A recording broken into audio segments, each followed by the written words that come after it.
Overboss, a boss monster adventure, is a game that has one too many bosses in the title for my liking, but frankly that's not what I'm here to talk about.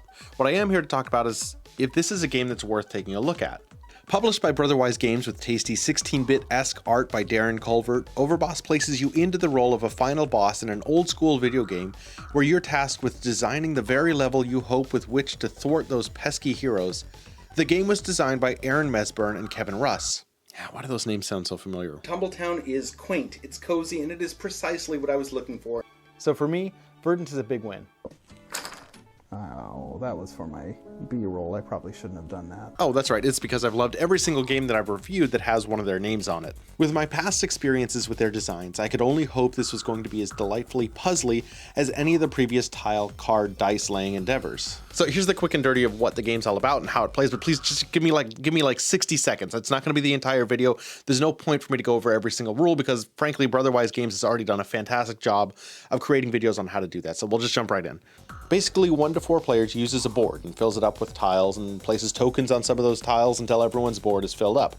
On a player's turn, they draw a token tile combo from the market of 4 combos and place it on their personal board. Special boss rolls give abilities and extra scoring possibilities.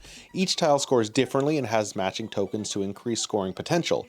You can earn points through how tokens are lined up as well. There are even cards you can toss in, making it detrimental to your opponents by creating patterns of specific shapes. And you can mix and match or choose at random which terrain types you'll use in any given game. Now, if that sounds overly simplistic, it kind of is.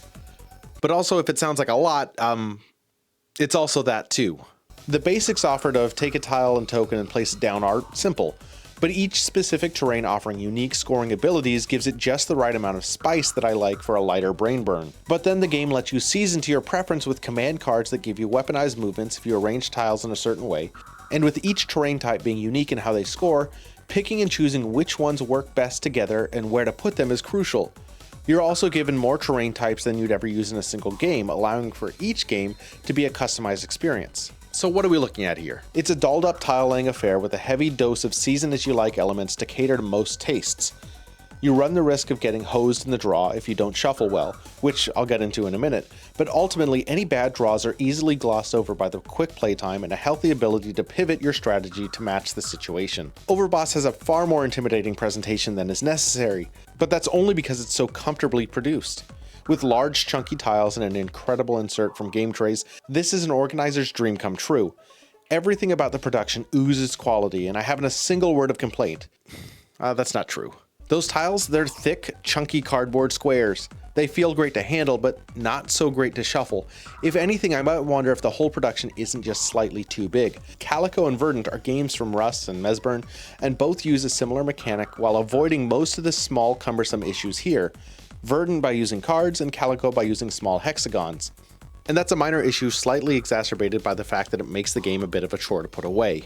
With the boon of customization and organization, you give away the comfort of tossing everything into the same big sack and slamming the lid down on it. While not an issue for 1 or 2 games, when you're playing multiple games with different setups each game, having to sort through each tile and token is a small chore. But if you're playing multiple games in a row, why not just keep the same setup? Ask no one in particular. And it's a good point. If you decide that you want to keep the same exact setup, then jumping right back in is a breeze. But that doesn't always work, especially if you're playing the solo variant, which is extremely entertaining. That's right, this game has solo rules that are nigh indistinguishable from that of Cascadia, another tile-laying game where you draft tiles and tokens at the same time. You can certainly use those solo rules to play a quick solo game and shoot for a high score, but Brotherwise has outdone themselves with a scenario campaign that amps everything up while being, in my opinion, the best way to familiarize yourself with all the terrain tiles. You choose a difficulty and try to complete 6 levels, each with level-specific goals to reach for, earning achievements along the way. If you can complete all the levels in the difficulty allotted amount of tries, you earn a fancy title. It is a total blast and one of the more unique approaches to a solo campaign that I've seen in a while, and it's something that I thoroughly enjoyed. Overboss is a total win for me, with any negatives being small obstacles to my enjoyment. While not as difficult or cute as some of the other offerings in the same genre, Overboss stands alongside them with its head held high and its components far better organized.